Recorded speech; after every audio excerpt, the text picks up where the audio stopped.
నీకు అంత సమయం లేకుండా ఎందుకు పోయింది? ఆత్మవంచన లేదని చెప్తే. లేకపోవడం ఏం లేదు. న్యూస్ పేపర్ చదవడానికి టైం ఉందా? 30 ఛానల్స్ తిప్పి న్యూస్ బులెటిన్స్ చూడడానికి టైం ఉందా? 2.5 గంటల సినిమా చప్పున 2 రోజులు కోటి చూడడానికి టైం ఉందా? అక్కర్లేని విషయాలన్నీ మాట్లాడడానికి గంటల గంటల టైం ఉందా? 15 నిమిషాలు పరమేశ్వరుడి దగ్గర మనసు పెట్టడానికి టైం లేదా? ఎవరికి నువ్వు ఈ సాకు చెప్పి నిన్ను నువ్వు పాడు చేసుకుంటావు? అది శంకర భగవత్పాదుల ఆర్తి. కోటేశ్వరరావు అంటున్నాడు అనుకోకండి, శంకరుల ఆర్తి. కాబట్టి ఆయన అంటారు యవ్వనం చాలా త్వరగా వెళ్ళిపోతుంది. నీటి బొట్టు ఎప్పుడు జారిపోతుందో తెలియదు. తామరాకు మించి ఇలా పడుతుంది, గాలేస్తే చటుక్కుని జారిపోతుంది. రెండవది ధనం. భజగోవిందం చేస్తూ శంకరులు అంటారు ఒక చోట, మాకురు ధన జన యవ్వన గర్వం హరతి నిమేషకాల సర్వం మాయామయమిదమఖిలం హిత్వా బ్రహ్మపదం త్వం ప్రవిశ విదిత్వా అంటారు. ధనము కూడా అంతే. తల్లి గర్భము నుండి ధనము తాడెవ్వడు వెళ్ళిపోయడినాడు వెంటరాదు. లక్షాధికారైన లవణమన్నమె కాని మిరుగు బంగారంబు మింగబోడు. విత్తమర్జన చేసి విర్రవీగుటె కాని కూడపెట్టిన సొమ్ము కుడువలీడు. పొందుగా మరుగైన భూమి లోపల పెట్టి దాన ధర్మము లేక దాచి దాచి తుదకు దొంగల కిత్తురో దొరలకౌను. తేనె జుంటీ గలియవా తెరువరులకు భూషణ వికాస శ్రీధర్మ పురనివాస దుష్ట సంహార నరసింహ దురిత దూర అంటారు. ధనార్జన చెయ్యవద్దు అని శంకరులు కూడా చెప్పలేదు. ఆయన చెప్పింది ఒకటే చెప్పారు. ఎప్పుడు చెప్పినా మూఢా జహీహి ధనాగమ తృష్ణ. ధనాన్నే ధనాన్నే ధనాన్నే సంపాదిద్దామనేటటువంటి పిచ్చి కోరికకి వశము కావద్దు. అది తృష్ణ, దానికి అంతము లేదు. ఎంత డబ్బు ఉండాలి అని అడిగారు. వేదాంతం అంది కాలి చెప్పంతా అంది. చాలా డబ్బు ఉంది జేబులో. ఓ అంగుళం పెద్ద చెప్పు కొనుక్కుంటావా? ఓ 5 రూపాయలు తక్కువ వచ్చాయి, ఓ అంగుళం తక్కువ చెప్పు కొనుక్కుంటావా? నీది 9వ నెంబర్ అయితే 8వ నెంబర్ కొనుక్కుంటావా? ఇంటికి వెళ్ళి 10 రూపాయలు తెచ్చుకొని 9వ నెంబరే కొనుక్కుంటావు. కాలి చెప్పు పాదము యొక్క పరిమాణమునకు ఎలా సరిపోతుందో అలా ధనము కూడా నీకు కావలసినంత ఉంటే చాలు. అసలు మీకు లోకంలో చిత్రం ఏంటంటే 84 లక్షల జీవరాశులలో తరువాతి తరాలకి కూడబెట్టడం అనేటటువంటి లక్షణం ఉన్న ఏకైక ప్రాణి మనుష్యుడొక్కడే. మిగిలిన ఏ ప్రాణులైనా సరే వాటంతటవి సంపాదించుకునేంత వరకు ఆహారం పెడతాయి అంతే, అంతవరకే. తప్పించి ఇక ఆ తర్వాత ఏవీ పెట్టవు. దూడ దానికి గడ్డి తినడం వచ్చేవరకే పాలిస్తుంది. ఆవు తర్వాత తంతుంది, వస్తే తిరిగిపోతుంది, వెళ్ళి గడ్డి తిన్ను అంటుంది. గడ్డి తినాలి దూడ. పక్షి పిల్లకి ఎగరడం వచ్చేవరకే తను తెచ్చి పెడుతుంది. పిల్లకి ఎగరడం వచ్చింది ఇక పట్టించుకోదు, అది తింటుంది అంతే. అంతేగాని పాపం పిల్ల రేపు పొద్దున్న దాని పిల్లలు పుడతారు కదండి అందుకని కొన్ని వడ్ల గింజలు డిపాజిట్ వేస్తాను అలా ఏం అందవు. దాచుకునే లక్షణం ఉన్నది ఒక్కటే, అది కూడా ఋతువు కొరకు దాచుకునే చిన్ని ప్రాణి చీమ. వర్షం వస్తే పాపం అది కొట్టుకుపోతుంది కాబట్టి ఏదో కన్నాలో పట్టుకెళ్ళి గింజలు దాచుకుంటుంది. తప్పించి ఇక ఏ ప్రాణికి ప్రత్యేకించి అసలు డబ్బనేటటువంటిది దాచుకోవడం తెలియదు. అసలు నిజంగా చెప్పాలంటే లోకంలో అజ్ఞానం ఎప్పుడు మొదలైంది అంటే ప్రింటింగ్ ప్రెస్ వచ్చినప్పుడు. లోకంలో దరిద్రం ఎప్పుడు వచ్చింది అంటే డబ్బు వచ్చినప్పుడు. ఎవడ అవసరానికి వాడు తినడము అన్న రోజుల్లో దరిద్రం అన్నది ఎక్కడుందండి? తినడానికి ఉన్నవాళ్ళందరూ ఒకే తృప్తితో ఉన్నవాళ్ళు. దాచుకోవడం అన్నది వచ్చిందనుకోండి, పేపర్ కరెన్సీ వచ్చింది. ఎంత దాచుకుంటే అన్న ప్రశ్న వచ్చి దరిద్రం ప్రారంభమైంది. వాడికన్నా వీడు, వీడికన్నా వాడని. కడుపుకి తినడం వస్తే 2 బస్తాలు ధాన్యం ఉంటే చాలు, అయిపోయింది. ఈ 6 నెలలు మళ్ళీ పంట వచ్చినప్పుడు చూసుకోవచ్చు. డబ్బు వచ్చింది, దరిద్రాలు వచ్చాయి. ప్రింటింగ్ ప్రెస్ వచ్చింది, ఎవడికి చిత్తం వచ్చిన పుస్తకం వాడు రాసి ప్రింట్ వేయించేసి లోకం మీద వదిలేశాడు. వాడి భావాలన్నీ లోకానికి అంటుకున్నాయి. తెలిసి తెలియని వాడు ఆ పుస్తకం చదివాడు, అవే నిజాలనుకున్నాడు. కాబట్టి అజ్ఞానం ఎప్పుడు వచ్చింది? ప్రింటింగ్ ప్రెస్తో. దరిద్రం ఎప్పుడు వచ్చింది? పేపర్ కరెన్సీతో. నిజంగా వస్తువులు మార్చుకుని ఎవడి మానాన వాడు బతికినప్పుడు ఇంత దరిద్రం అన్న మాట లేదు లోకంలో. అందరూ తృప్తిగా హాయిగా ఏదో 2 బస్తాలు ధాన్యం ఉంటే చాలు, సుఖంగా బతికేశారు. పెరట్లో 2 పాదులు ఉంటే చాలు, కాస్త తోటకూర, అంత చింతపండు, 2 మిరపకాయలు ఉంటే సుఖంగా చారు కాచుకుని తినేసి పడుకుని హాయిగా నిద్రపోయేవారు. అంతకన్నా ఉండడానికి ఏముంటుంది అనేవారు. ఎవరింట్లో ఉన్నా ధాన్యం ఉండేది, ఏమి ఎత్తుకెళ్ళిపోతాడు. డబ్బు వచ్చాక అక్కర్లేని భయాలన్నీ వచ్చేసాయి. కాదు. సరే, ఇప్పుడు నాకు దాని గురించి ఎందుకు కానండి. శంకరులు అంటున్నారు ధనం వద్దని శంకరాచార్యులు వారు చెప్పరు. శంకరాచార్యులు వారే కాదు, ఎవరూ చెప్పరు ధనం వద్దని. ధనము వేదం అంగీకరించింది. ఒంట్లో ఓపిక ఉండగా పగటి కాలమునందు ధనమును ఆర్జన చేయవలెను. లేకపోతే ఇల్లు ఎలా నడుస్తుందండి? యజమాని తీసుకురాకపోతే భార్యాబిడ్డలు ఏమైపోతారు? తీసుకురావాలి యజమాని. అసలు నిక్కచ్చిగా మాట్లాడితే మాతా నిందతి నాభినందతి పిత భ్రాతాన సంభాషతే భృత్యకుప్యతి నానుగచ్చతి సుతా కాంతాపి నాలింగతే అర్ధప్రార్థన శంకయా నకురుతే సల్లాపమాత్రం సుహృత్ తస్మాత్ నైతికమర్ధమార్జన శృణు సఖే విత్తేన సర్వే వశాః అని చెప్పారు. నువ్వు డబ్బు సంపాదించకపోతే, ఒక వయసు వచ్చిన తర్వాత కొడుకు 4 రూపాయలు సంపాదించకపోతే మాతా నిందతి, ఆశీర్వదించడం తప్ప తిట్టడం తెలియని అమ్మ తిడుతుంది. తండ్రి నాభినందతి, శబాష్ సంతోషం రా కొడక అని భుజం మీద చెయ్యేడు. నాభినందతి పిత భ్రాతాన సంభాషతే, అన్నదమ్ములు పలకరించరు. భృత్యకుప్యతి, సేవకుడిని పిలిచి పని చెప్తే చెప్పేవలేవా 5 పైసలు ఇవ్వలేవు అని వాడు కోపం వస్తుంది. నానుగచ్చతి సుతా, తండ్రి ఇంటికి వస్తుంటే కొడుకు బయటికి చెంబుతో నీళ్లు తేడు కాళ్ళు కడుక్కోమని. నానుగచ్చతి సుతా కాంతాపి నాలింగతే, భార్య కూడా ప్రియమార కౌగలించుకోదు. కాబట్టి అర్ధప్రార్థన శంకయాన కురుతే సల్లాపమాత్రం సుహృత్. ఆయన సుహృత్తు, చాలా మంచివాడు. అందులో ఆయన యందు దోషం పట్టడానికి ఏం లేదు. చాలా మంచి స్నేహితుడు మా రామకృష్ణారావు. కానీ ఎన్నాళ్ళు ఇస్తాడు? కనబడ్డప్పుడల్లా డబ్బు అడిగితే. అందుకని ఇలా వస్తుంటే బాబాయ్ మళ్ళీ ఏమైనా అడుగుతాడేమో అని అలా పోయాడు. కాబట్టి అర్ధప్రార్థన శంకయాన కురుతే సల్లాపమాత్రం సుహృత్ తస్మాత్ నైతికమర్ధమార్జన శృణు సఖే. సఖేవ స్నేహితుడా, ఆర్జన చేయి డబ్బు, కానీ నైతికమర్ధమార్జన శృణు సఖే, నీతి తప్పకుండా సంపాదించు. ఆ నీతి తప్పకుండా సంపాదించినదేదో అది నీ కుటుంబ అభివృద్ధికి కారణమవుతుంది. విత్తేన సర్వే వశాః, నీతి తప్పకుండా సంపాదించిన డబ్బు వల్ల నీకు సమస్తము వశమవుతుంది. ఈశ్వరుడు అనుగ్రహిస్తాడు. ఆ ద్రవ్యంతో నువ్వేం చేసినా ఉపయోగపడుతుంది. కాబట్టి డబ్బు సంపాదించు, కానీ డబ్బు సంపాదించడమే ధ్యేయంగా బతికేస్తే ఇంక దానికి ఏమీ కట్టుబాటే లేదు. సంపాదించడం ఒక్కటే ధ్యేయం. సంపాదించేశావు, దానంత తేలికగా వెళ్ళిపోయేది, దానంత తేలికగా నీ యందు నిరాసక్తత ప్రదర్శించేది ఇంకొకటి లేదు. ఎందుకో తెలుసా? వెళ్ళిపోయినప్పుడు చాలా తేలిగ్గా వెళ్ళిపోతుంది. సిరిదా వచ్చిన వచ్చును సలలితముగ నారికేళ సలిదము భంగిన్ సిరిదా పోయిన పోవును కరిమింగిన వెలగ పండు కరణిని సుమతి. నేను ఎందుకు చెప్పాలి? ఈ కాకినాడ పట్టణంలోనే నేను ఈ ఊరు వచ్చిన కొత్తల్లో ఆయన దగ్గరికి వెళ్ళి ఓ పావుగంట కూర్చుంటుండేవాడిని అరుగు మీద. ఏదో మంచి మాటలు మాట్లాడుతుండేవాడు. ఎంత మంచివాడో, గొప్ప ఐశ్వర్యవంతుడు, అంత డబ్బున్నవాడు.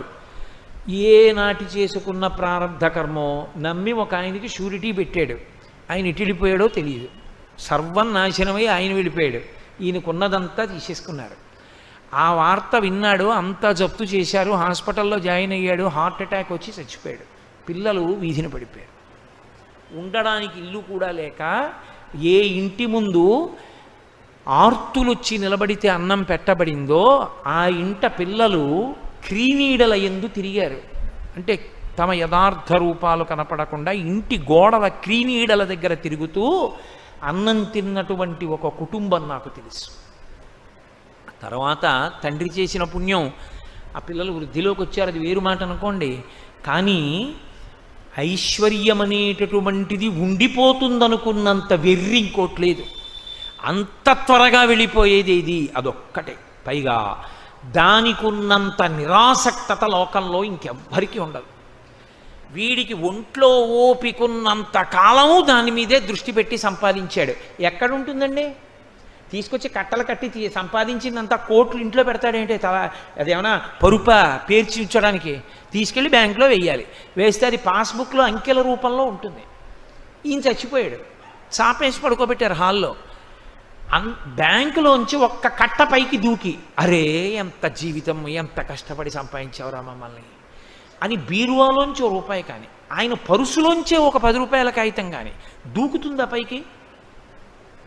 అది ఎవడు తీసినా, ఎవడు చేత్తో పట్టుకుంటే వాడిది. అంత తొందరగా జారిపోయేది లోకంలో ఇంకోటి లేదు. అందుకే శంకరులో తోట అంటారు, కింవానీన ధనీన వాజికరిభిప్రాప్తేన రాజ్యేన కిం కిం వా పుత్ర కళత్రమిత్ర పశుభిర్దేహేన గేహేన కిం జ్ఞాతైతక్షణభంగురం సపతిరో త్యాజ్యం మనోదూరతః స్వాత్మార్థం గురువాక్యతో భజ భజ శ్రీపార్వతీ వల్లభం. ఆయనకేం కోపంతో కాదు ఆయన చెప్పింది, హద్దు ఎరిగి ప్రవర్తిస్తే జీవుడు ఉద్ధరింపబడతాడని. అది పాపం ఆయన తాపత్రయం, అంతేగాని ఆయన మన అందరినీ నిందించడం ఆయన లక్ష్యం కాదు. ఆయన సంపాదించవద్దని ఏం చెప్పలేదు శంకరాచార్యులు వారు. సంపాదించు, కానీ వెర్రెక్కిపోకు. వెర్రెక్కిపోతే ఏమైపోతుందో తెలుసా, ఒకదాని తరువాత ఒకటి ఆగిపోయేవేవో చెప్పారు ఆయన. ఇందులో మొదట ఆగిపోయేదేదో తెలుసా, డబ్బే. అస్సలు వాడు వెళ్ళిపోయాడన్న విషయం దానికి ఉండదు. ఎందుకంటే మీరు బ్యాంక్లో 10 రూపాయలు పట్టుకెళ్ళి ఇచ్చి మీ అకౌంట్లో వేసుకున్నారనుకోండి, మీరు మళ్ళీ అకౌంట్లో డ్రా చేసినప్పుడు ఆ 10 రూపాయల కాగితం మిమ్మల్ని పేచీ పెట్టకూడదు. అది వెళ్ళిపోతుంది పక్క, వెంటనే ఎవరికో ఇచ్చేస్తారు, ఇంకో కాగితం ఇస్తారు కదా, అంతే. కాబట్టి డబ్బు అంత చంచలమైంది లోకంలో ఇంకోటి లేదు. దాని పేరే కరెన్సీ. అది ప్రవహించి ఉపకారం చేస్తుంది, అది అలా వెళ్ళిపోతుంది అంతే. దాని తర్వాత పాపం ఏదో ఆయన్ని శ్మశానానికి తీసుకెడితే కనీసం వాళ్ళ బంధువులందరూ ఆయన కారెక్కి శ్మశానం దాకా కారన్నా వస్తుంది, అనసాధ్యం కూల. అందుకని కింవానేన ధనేన వాజికరిభిహి, గుర్రాలు ఏనుగులు అన్నారు, ఇప్పుడు కారులు. అది శ్మశానం గేటు దాకానన్నా వస్తుంది. గేటు దాటి లోపలికి వచ్చేవాడు, మిగిలిన వాళ్ళు ఎందుకులేండి ఇంకా అలా ఏం చూస్తామండి అని వస్తారు, రాకపోతారు. వచ్చినా ఏం చేస్తారు, కొడుకొక్కడు మాత్రం 11 రోజులు రోజు వెళ్తాడు. ఏదో మొదటి రోజు వెళ్తారు, రోజు వెళ్తారేంటి, వాడికి తప్పదు కొడుక్కి. ఎవరో ఒకళ్ళని తోడు తీసిన వాడు వెళ్తాడు, వెళ్ళి ఏదో అంచేష్టి సంస్కారం అక్కడ చేసి వస్తూ ఉంటాడు. మళ్ళీ ధర్మోదకాలకే కనపడతారు కొంతమంది. కాబట్టి కొడుకు అసలు జీవితం అంతా పట్టుకున్న భార్య ఇంటి గడప దగ్గరే, కొడుకు శ్మశానం దగ్గరే. ఇన్ని ఫెయిర్ అండ్ లవ్లీలు రాసి, ఇన్ని పంచెలు కట్టి, ఇన్ని అల్లర్లు చేసి, ఇన్ని పూలదండలు ప్రతిరోజు వేయించుకున్న శరీరం వల్లకాటి దగ్గరే. మరి వచ్చిందెవరు, పైన కప్పిన బట్టమేటి చాకలి పాలు పడుచు పెళ్ళామైన పరుల పాలు. ఇంకా నువ్వు తీసుకెళ్ళేది ఏమిటి, ఆఖరికి ఎన్ని పంచెలున్నా ఎన్ని అంచులు ఉన్నా ఇంట్లోనే. దీని మీద కప్పడానికి మాత్రం ఓ సైనికుడు అట్టుకొస్తారు, కట్టుకొచ్చి అత్యంత సవకబారు వస్త్రం ఒకటి తీసుకొచ్చి కట్టి పట్టుకెళ్ళి తీసి పక్కన బారేస్తారు. అది కూడా పట్టుకుపోయేవాడు ఉంటాడు. ఇంకే ఇది కల్లరి బొమ్మయౌకాయంబునొల్లా, ఇంటి దొంగల బోలు కొడుకుల నొల్లా, అద్దె కొంపల బోలు ఆ లోకమొల్లా, ఎందుకీ లోకంబులిందుకీ మురుపు, ముందు చావుండంగమురియంగనగునే అంటారు మానస పూజలో. ఏది నీకు ఉండేది ఆఖరికి. అప్పుడు ఇది కాలిపోయిన తర్వాత జీవుడు ఏడుస్తూ నిలబడితే పరమశివుడు ఒక్కడే ఉంటాడు. ఎవడు లేక ఎడిచేవాళ్ళు ఉన్నారని ఆయన ఒక్కడే రుద్రభూమిలో కూర్చున్నాడు ఓదార్చడానికి. నేను ఉన్నాను లేరా అంటాడు. అప్పుడు అని రే నువ్వు ఉన్నప్పుడు ఎప్పుడైనా శరీరం ఇచ్చినప్పుడు నన్ను ఒక్కసారి గుళ్ళోకి వచ్చి అభిషేకం చేస్తే ఎంత బాగుపడిపోదురా, ఎంత అల్లరిపడిపోయావు. చెంబుడు నీళ్లు పోయలేరు కదరా నా మీద, పోసి ఉంటే ఎంత అదృష్టవంతుడు అయిపోదురా. పోన్లే, నెక్స్ట్ టైం బెటర్ లక్, పంపించేస్తాడు. మళ్ళీ మనుష్య జన్మ వస్తుందని నమ్మకం ఉంటుంది ఏమిటి. కనుక శంకర భగవత్పాదుల ఆర్తిని మీరు గమనించండి. ఆయన నిందించడం ఆయన ఉద్దేశ్యం కాదు. కాబట్టి ధనము సంపాదించు, వద్దని నేను చెప్పట్లేదు. సంపాదించి నీ జీవుని అభ్యున్నత కొరకు కొంత ఖర్చు పెట్టుకో. అక్షయతృతీయ వచ్చింది, కూజ కూడా కొనకుండా మానేకు. ఆ కూజ, అందులో నీళ్లు నిన్ను రేపొద్దున రక్షిస్తాయి.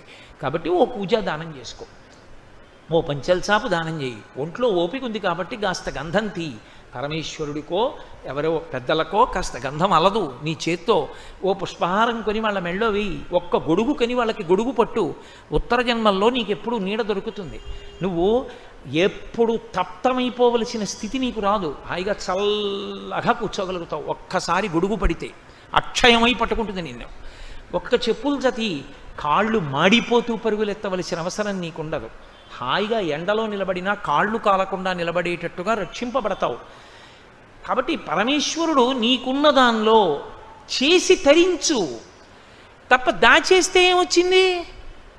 అలాగని దాచద్దు, పిల్లలకి ఇవ్వద్దని శాస్త్రం చెప్పలేదు. కొంతైనా నీ జీవుడి కొరకు కూడా ఖర్చు పెట్టుకో. అందరితో పాటు ఇంకోండి కూడా లెక్కలో వేసుకో. నా జీవుడు కూడా వాడు ఉన్నాడు, వాణ్ణి ఉద్ధరించాలిగా. పిల్లలకు అన్నం పెట్టాను, పిల్లల్ని చదివించాను, పిల్లలు పెద్దవాళ్ళు అయ్యారు, పెళ్ళిళ్ళు చేశాను, వాళ్ళను ఉద్ధరించినట్టే ఇంకోడు కూడా ఉన్నాడు. వాడు ఇంట్లో ఉండడు, ఇక్కడే ఉంటాడు. వాడికి ఏదో చెయ్యాలిగా మరి, వాడికి ఉద్ధరణ కొరకు. వీళ్ళు పెద్దవాళ్ళు అయిపోతారు, ఒక్కసారి ఇందులోంచి వీడు బయటకు వస్తే వాళ్ళకి దీనికి సంబంధాలు తెగిపోయాయి.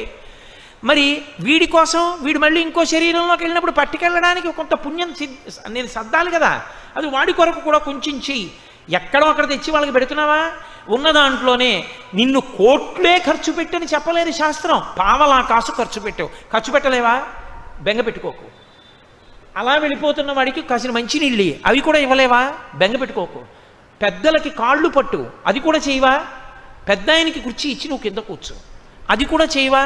పోనీ ప్రసాదం కళ్ళకద్దుకుని నోట్లో వేసుకో. ప్రసాదం కళ్ళకద్దుకుని నోట్లో వేసుకోవడానికి కూడా నీకు అభ్యంతరాలు ఉంటే నిన్ను రక్షించేవాడు ఇంకా లోకంలో ఉండడు. కాబట్టి ప్రసాదం కళ్ళకద్దుకుని నోట్లో వేసుకో. ఒంట్లో ఓపిక ఉందా? ఓ పల్లకి పట్టుకో, ఏదో ఒకటి చెయ్యి. నీకున్నది ఏదో ఒకటి ఈశ్వరార్పణము చెయ్యి. అది చెయ్యలేదు, అందరూ బాగుంటారు, దాచినవన్నీ తీసుకుంటారు, నీ జీవుడు దరిద్రుడవుతాడు.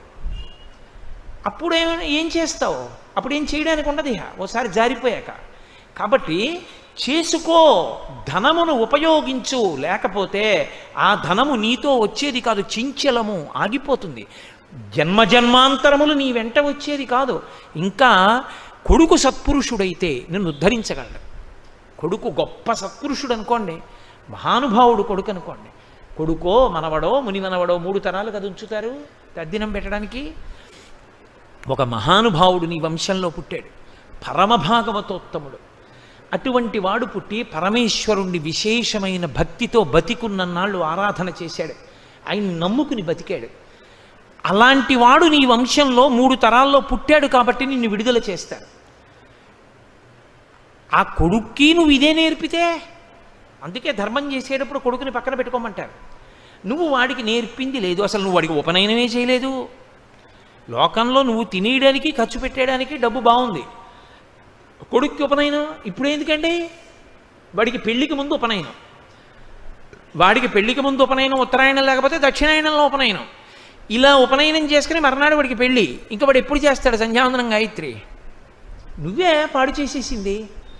కాబట్టి వాడికి యజ్ఞోపవీతం మీద కూడా నమ్మకమే ఉండదు. ఇది ఎప్పుడు కట్టి కుడిపేస్తుంది, శరీరం అంటూ పడిపోతుందిగా. అప్పుడు వాడేం చేస్తాడు నీకు? నువ్వే పాడు చేసింది, వాడు కాదు. నువ్వు వాడికి నేర్పలేదు. కొడుకుని దగ్గర పెట్టుకొని కొడుకు ఇలా బతకాలని నువ్వు నేర్పలేదు కొడుక్కి. నువ్వు సంపాదనలో తిరిగావు, వాడికి అదే మప్పావు. నువ్వు పట్రా, సంపాదించు, బ్యాంకులో వెయ్యి, కూడబెట్టు, అదొక్కటే మప్పావు. దానికి వాడు అలవాటు పడిపోయాడు. వాడు రేపేం చేస్తాడు? వాడికి చేయడానికి పాపం వాడికి ఏం తెలుసు? వాడిని అనడానికి ఏం లేదు, వాడికి ఏం తెలుసు అని చేస్తాడు. వాడికి ఏం తెలియదు. అది బాగా వ్యగ్రత పొందిందనుకోండి, ఇప్పుడు ఎక్కడ కుదురుతుందని కానీ మీరు చేసేయండి 11వ రోజుకి వస్తానంటాడు. నేను ఎన్నో కుటుంబాల్లో చూసాలా. కాబట్టి ధనం అంత వ్యామోహం పెట్టుకోక, అది నీ వెంట వచ్చేసేదేం కాదు. ఇక్కడ ఉన్నప్పుడైనా జారిపోతుంది, శరీరం విడిచిపెట్టాకైనా రాకుండా పోతుంది. వచ్చేదేది ఆ ధనాన్ని మారిస్తే వస్తుంది, పుణ్యధనంగా మారిస్తే వస్తుంది. ఒక్క కూజ కొన్నావు, ఒక్క కూజ జన్మాంతరంలో, ఒక్క అక్షయ తృతీయ నాడు ఇచ్చావు, అది అక్షయమై నీ జీవుడు ఎన్ని శరీరాల్లో ఉన్నా అది పనికొచ్చింది. ధనమును పుణ్యధనంగా మార్చడం నేర్చుకో. ఎప్పుడో అప్పుడు మళ్ళీ నువ్వు తరించడానికని మార్గం అవుతుంది. ఇది శంకర భగవత్పాదుల యొక్క ఆవేదన. ఆయన ఆవేదన దిద్దడమే కానీ ఆయన ఆవేదన నింద చేయడమో, నువ్వు పాడైపోతున్నావనడమో, ఖండించడమో కాదు. శంకరులకున్నంత సాత్వికమైన వాక్కు నాకుంటే ఇంత కఠినంగా కూడా మాట్లాడేవాడిని కాదు. శంకరులైతే ఇంకా చాలా ప్రేమగా మాట్లాడతారు. నాకు అంత ప్రేమగా మాట్లాడడం రాదు కాబట్టి నా వాక్కు ఎందుకు కొంత వ్యగ్రత కనపడుతోందేమో నేను మాట్లాడుతున్నప్పుడు. కాబట్టి అది ఆర్తి, ఒక తండ్రికి ఉన్నంత ఆర్తి, అంతకన్నా గొప్ప ఆర్తి శంకరాచార్యులు వారిది. లేకపోతే ఎందుకంటే ఆయనకి ప్రశ్నోత్తర రత్నమాలిక? ఆయన తరించలేరా? అపరశివావతారం అది. ఆయనకి ఎందుకు మన గురించి ఇంత తాపత్రయం? అరే వాళ్ళు ఏమైపోతారు మరి నేను చెప్పకపోతే? అది ఆయన మనకిస్తున్న నిధి. అది తండ్రి ఇచ్చిన నిధి శరీరంలో ఉన్నంతసేపే. శంకరులు ఇచ్చిన నిధి అసలు శరీరంలో ఉండకుండా చేయగలరు. అంత గొప్ప నిధిని ఆయన ఇస్తున్నారు. కాబట్టి ధనం జాగ్రత్త సుమ. అది నళినీదళగత జలవత తరళం. ధనం ఒకటి. ఎక్కడ అత్యాశతో నిలబడిపోయి జన్మని పాడు చేసుకుంటాడో అక్కడక్కడ శంకరాచార్యుల వారు దాని యందు ఉన్నటువంటి అత్యంత చాంచల్యమైనటువంటి స్థితిని చెప్పి వ్యామోహం పెరిగిపోకుండా జాగ్రత్త పడడాన్ని నేర్పుతున్నారు. కాబట్టి మహానుభావుడు తులసీదాస్ గారు రామాయణం చెప్తుండేవారు. చెప్తుంటే ప్రతిరోజు గుర్రం మీద వెళ్ళిపోతుండేవాడు జమీందారు కాశీపట్టణంలో. చూసి నవ్వేవాడు గుర్రం ఆపి. తులసీదాస్ గారు వచ్చి కూర్చోండి అన్నగారు. అంటే ఆయన నీకు పనా పాడా, నీలా పని లేని వాళ్ళని కొంతమందిని చేరేస్తావు, వాళ్ళకి రామాయణం అంటావు, వాళ్ళు వింటూ ఉంటారు. నాకెందుకు జమీందారిని, ఆ గంట ఉంటే ఇంకో 1000 రూపాయలు సంపాదిస్తానని నవ్వుతూ వెళ్ళిపోయేవాడు. అలా వెళ్ళిపోయిన జమీందారింటికి తులసీదాస్ గారు వెళ్ళారు. వెళ్ళి అయ్యా నాకు మీ ఇంటికి వచ్చి రామాయణం చెప్తా, మీరు వచ్చి కూర్చోవద్దు, మీకు ఎప్పుడు ఖాళీ, మీరు ద్రవ్యార్జన చెయ్యకుండా ఎప్పుడు ఉంటారు, అప్పుడే వచ్చి చెప్తా, 10 నిమిషాలైనా పర్వాలేదు, పావు గంట అయినా పర్వాలేదు. అంటే తాపత్రయం శంకరాచార్యుల వారిలా. అరే పాడైపోతున్నాడే అని. వినండి అన్నాడు. ఇప్పుడు ఎక్కడ కుదురుతుంది చూద్దాంలే. మళ్ళీ వెళ్ళారు. నవ్వి అన్నాడు, వచ్చే ఏడాది రండి అన్నాడు. ఖచ్చితంగా ఏడాదికి తులసీదాస్ గారు వెళ్ళారు.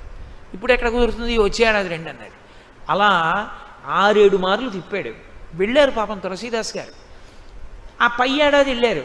అయ్యా మీ నాన్నగారు ఏది రామాయణం 10 నిమిషాలు వింటారేమో అని వచ్చానండి అన్నారు. మా నాన్నగారు మీకు తెలియదా, చచ్చిపోయారు కిందటి ఏడాది అన్నాడు కొడుకు. తులసీదాస్ గారు దివ్య దృష్టితో చూశారు. దివ్య దృష్టి ఉంటుందా అండి అనకూడదు, అది ఉన్నవాడికి తెలుస్తుంది ఉందని. ఏమీ లేనివాడికి నీకెలా తెలుస్తుంది ఉందని? సాధన చేయి నీకు తెలుస్తుంది ఉందని.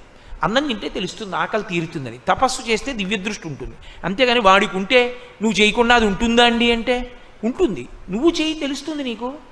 కాబట్టి దివ్య దృష్టితో చూశారు. ఎక్కడున్నాడో తెలుసా? కిందటి ఏడాది వరకు జమీందారుగా ఉన్న